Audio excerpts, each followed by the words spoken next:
여러분 안녕하세요. 요리하는 유리입니다. 새해 목표 다들 세우셨나요? 아마도 건강하게 먹기 목표를 세우신 분들이 많을 거라고 생각해요. 그래서 이번 연도 첫 요리법은 제가 요즘 자주 먹는 강황을 주제로 준비했습니다.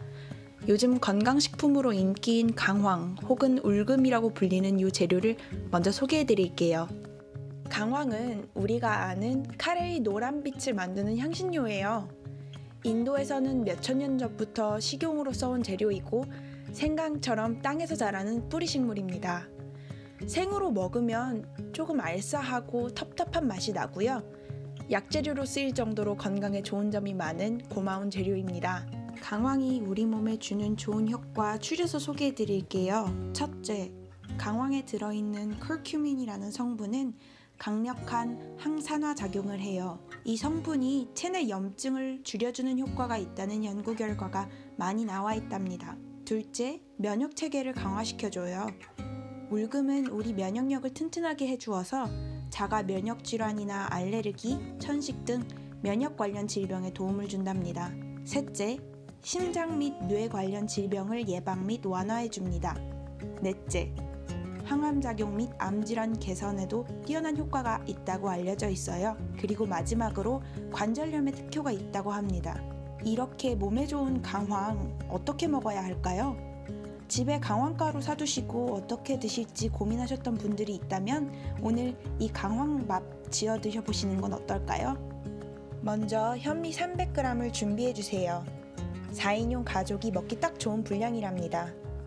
1인용 밥 짓는 법은 하단 설명을 확인해주세요.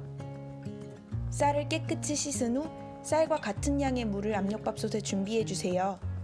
제가 쓴 이 컵은 쌀 300g을 재주었기 때문에 저는 물 1컵을 넣었어요.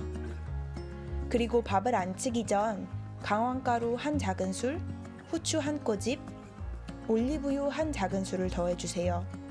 후추는 강황에 들어있는 커큐민 성분을 몸에 더 잘 흡수하게 해주고요. 올리브유는 밥알을 윤기나게 해준답니다. 쌀을 안 치고 압력이 다 차면 딱 15분간 약불에서 익혀주세요.